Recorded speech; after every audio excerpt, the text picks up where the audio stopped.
Alléluia, Alléluia, Alléluia, Alléluia, Alléluia. Le Seigneur soit avec vous et avec votre esprit. Lecture de l'Évangile de Jésus-Christ selon saint Luc. Gloire à toi, Seigneur. Quand fut accompli le temps prescrit par la loi de Moïse pour la purification, les parents de Jésus l'amenèrent à Jérusalem pour le présenter au Seigneur, selon ce qui est écrit dans la loi. Tout premier-né du sexe masculin sera consacré au Seigneur. Il devait aussi offrir le sacrifice prescrit par la loi du Seigneur, un couple de tourterelles ou 2 petites colombes. Or, il y avait à Jérusalem un homme appelé Siméon. C'était un homme juste et pieux et religieux, qui attendait la consolation d'Israël, et l'Esprit Saint était sur lui. Il avait reçu de l'Esprit l'annonce qu'il ne verrait pas la mort avant d'avoir vu le Christ, le Messie du Seigneur. Sous l'action de l'Esprit, Siméon vint au temple.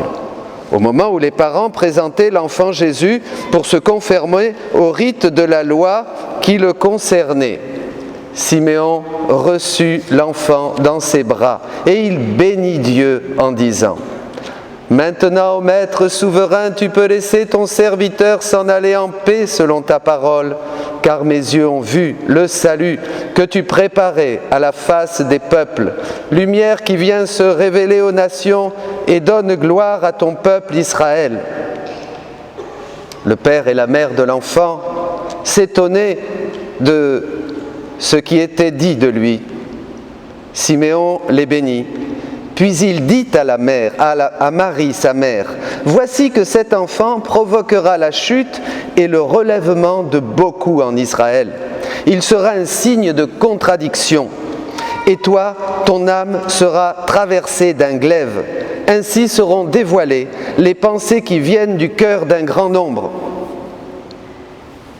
Il y avait aussi une femme prophète, Anna, fille de Phanuel, de la tribu d'Aser.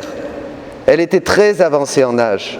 Après 7 ans de mariage, demeurée veuve, elle était arrivée à l'âge de 84 ans. Elle ne s'éloignait pas du temple, servant Dieu jour et nuit dans le jeûne et la prière. Survenant à cette heure même, elle proclamait les louanges de Dieu et parlait de l'enfant à tous ceux qui attendaient la délivrance de Jérusalem.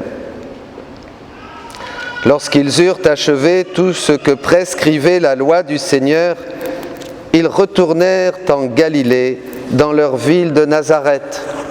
L'enfant, lui, grandissait et se fortifiait, rempli de sagesse, et la grâce de Dieu était sur lui. Acclamons la parole de Dieu. Louange à toi, Seigneur Jésus.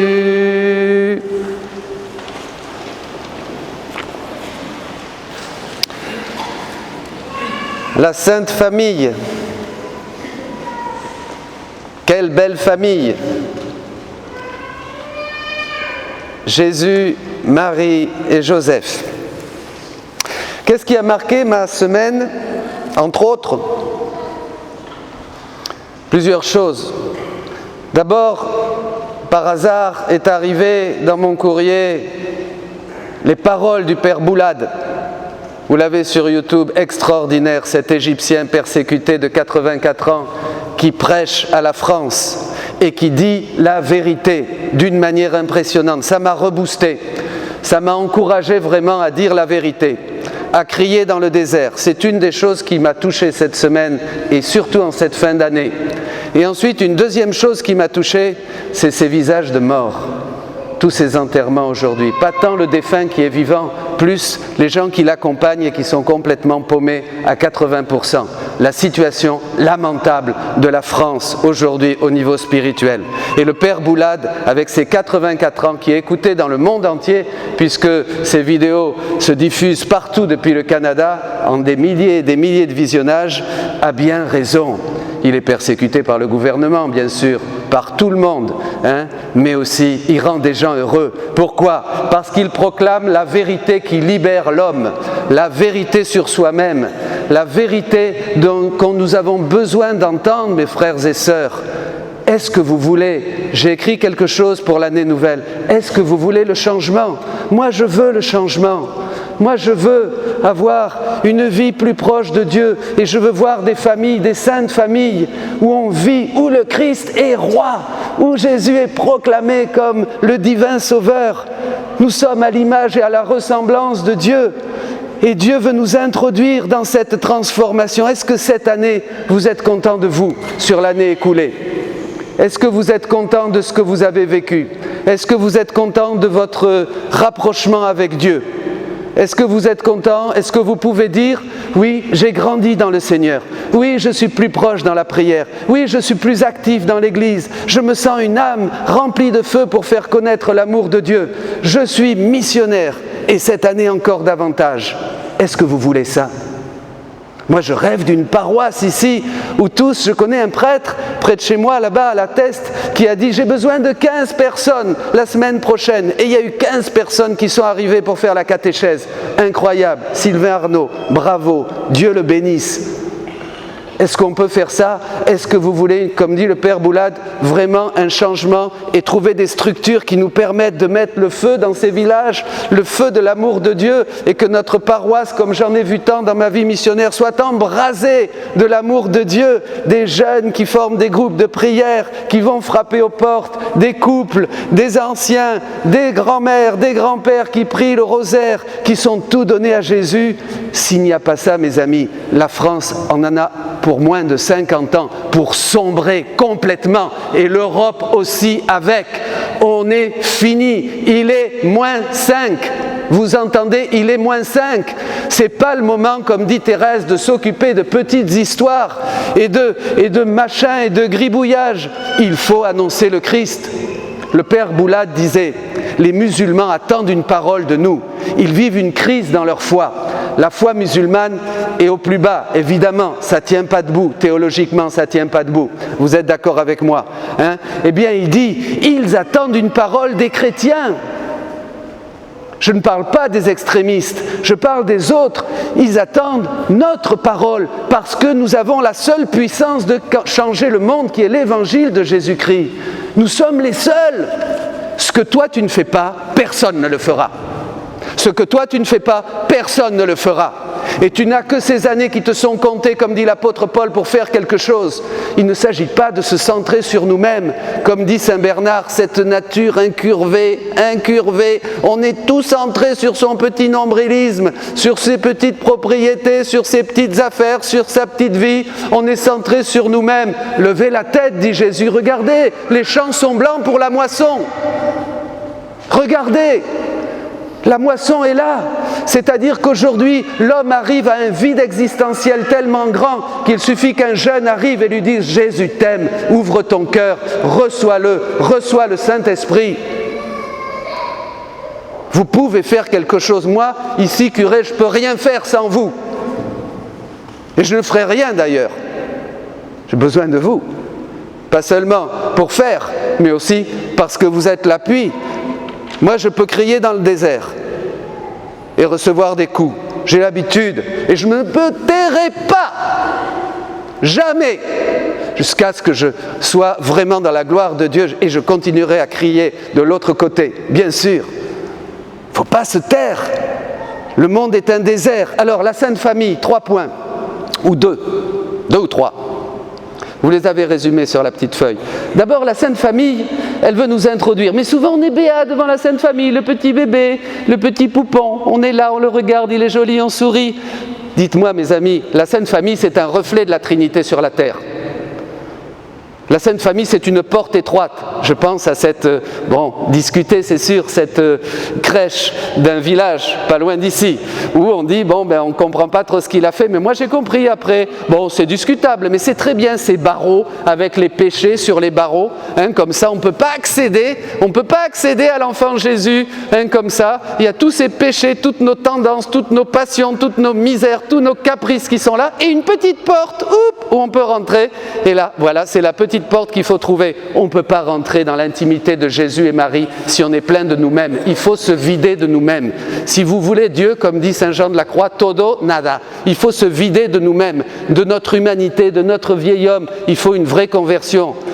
Si nous voulons juste avoir un regard béat et un peu bébête devant la crèche comme ça, là ça va et on peut prendre des photos du poupon en plâtre. Mais si on veut vraiment rentrer dans l'intimité du Christ, par Marie, si on veut vraiment se remplir de ce silence, de cet amour, de cette paix qui nous permet, comme je vous le disais au début de la messe, de capter Dieu, de s'ouvrir à Dieu, eh bien là il faut se dépouiller, il faut être tout petit, il faut se dépouiller et il faut mourir à nous-mêmes.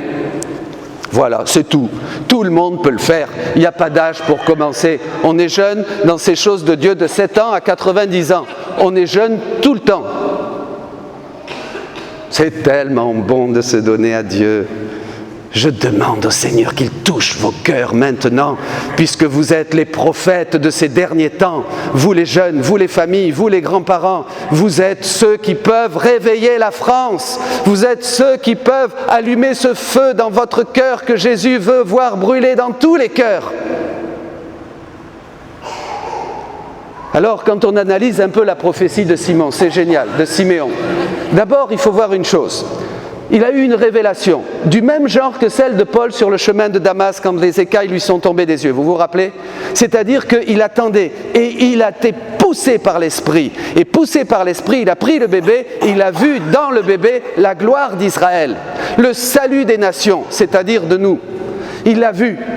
Et à ce moment-là, il a béni Dieu. « Ô Maître souverain, tu peux laisser ton serviteur maintenant s'en aller en paix !» J'espère que vous faites cette prière tous les soirs accomplie et que vous dites à Dieu « Je veux voir ta gloire avant de mourir. Et je veux surtout transmettre ta gloire avant de mourir. Je veux faire connaître ton nom avant de mourir. Je veux dire à tout le monde que Jésus est le Sauveur, le Christ, le Messie avant de mourir.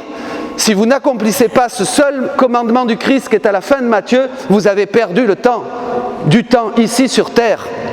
Ça, c'est la vérité. Il n'y a qu'une vérité, mes amis, c'est le Christ. Il n'y a qu'une vérité. Ne cherchez pas. On est en France, alors l'esprit de Descartes nous a donné une espèce de coup derrière impossible. Et on est rentré dans une espèce de pluralisme idéologique, théologique, philosophique, et quoi encore, exégétique aussi, on fait ce qu'on veut. Mais mes amis, il n'y a qu'une vérité, c'est le Christ. Qu'il est le chemin, la vérité, la vie, il n'y a rien d'autre, point barre. Et la seule chose à laquelle il nous appelle, c'est à nous livrer comme il s'est livré dans la nuit de Noël, sinon on perd notre temps ici sur terre. Vous pouvez faire tout ce que vous voulez, on peut faire tout ce qu'on veut si on ne se livre pas au Christ pour être dépouillé et pour recevoir le message de l'ange qui nous dit, si tu le suis, tu te trouveras face à la contradiction. Le signe de contradiction, qu'est-ce qu'il fait ? Regardez l'Évangile. Il va être là pour la chute et le relèvement d'un grand nombre. Vous saisissez ? La chute et le relèvement. Il dit qu'à Marie, une épée va lui transpercer le cœur, mais il dit que les pensées de beaucoup vont venir au jour. Qu'est-ce que ça veut dire ? Que quand on est en butte à la contradiction, à l'épreuve, comme le disait notre jeune ami, introduisant la deuxième lecture, qu'est-ce que ça veut dire ?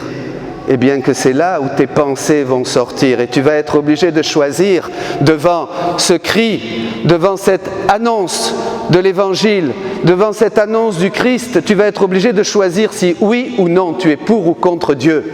Si tu t'enfermes dans ton petit truc ou si vraiment tu veux prendre position pour Jésus et dire « moi je veux aider Jésus, moi je veux faire quelque chose pour Jésus ». C'est ça l'Évangile d'aujourd'hui. Les pensées d'un grand nombre verront le jour. Alors Marie, et je termine avec elle, la plus belle, la plus pure, la plus tendre. Notre mère, que demain nous allons célébrer en ce premier jour de l'année. Et vous avez encore ces heures pour prendre votre décision, pour commencer ce 1er janvier avec Marie en prenant sa main. Marie, une épée va lui transpercer le cœur. Si vous regardez bien dans la prophétie de Siméon, il ne s'adresse pas à Joseph, il s'adresse à la Vierge. Il s'adresse à Marie. Il lui dit, lui, ça va être un signe de contradiction. Il ne parle pas de la croix, mais toi, tu vas partager cette contradiction. Une épée va te transpercer le cœur. C'est-à-dire que déjà, là est prophétisé le rôle co-rédempteur de Marie. Voyez ? Donc si Marie nous prend la main, si nous entrons dans la Sainte Famille de Nazareth, c'est pas pour être coincé la bulle et se bronzer au soleil. Pas du tout. Si nous entrons dans la Sainte Famille de Nazareth, c'est pour être dérangés, mes amis. C'est pour avoir le même destin que la Sainte Famille de Nazareth qui, depuis l'Annonciation jusqu'à Bethléem en Égypte, Bethléem et en Égypte, et ensuite jusqu'au pied de la croix, va être chamboulée par l'action de Dieu parce que Dieu agit pas comme on pense.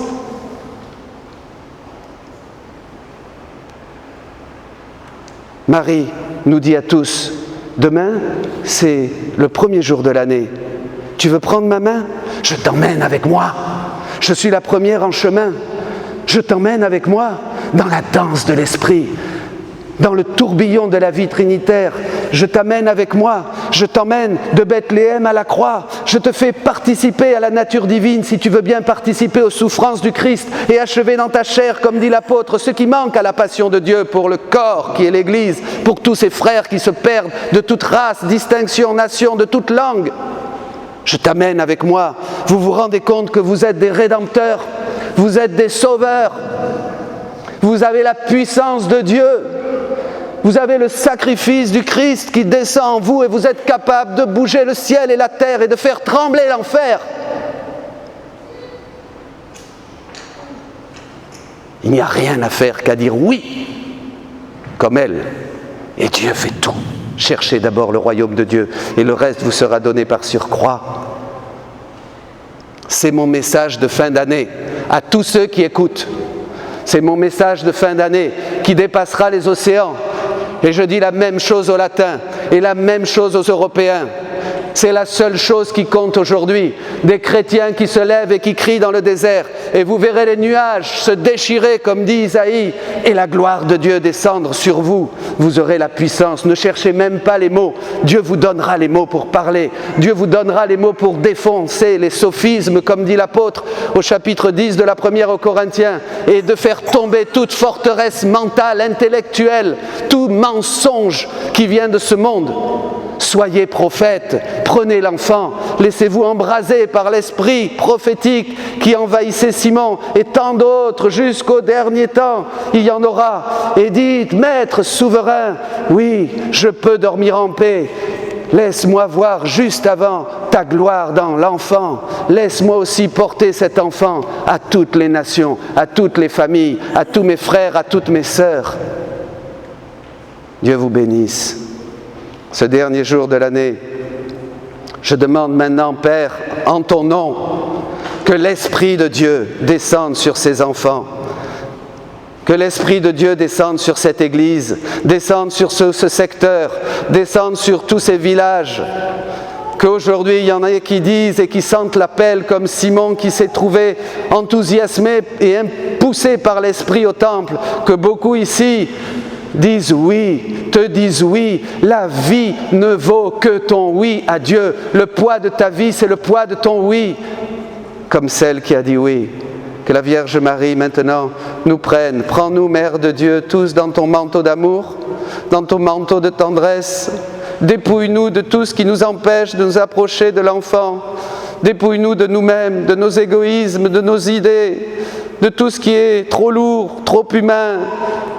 Dépouille-nous aussi de tout ce qui manque d'amour entre nous. Aide-nous à nous réconcilier les uns les autres, à être petits, à être pauvres, à nous accepter, à accepter nos différences. Aide-nous, Marie, nous voulons avoir ces relations d'amour entre nous qui se vivaient au sein de vous, entre toi, Joseph et l'enfant Jésus. Renouvelle nos familles pour que nous puissions donner un message au monde. Vierge Marie, bénis-nous, Sainte Mère de Dieu. Amen.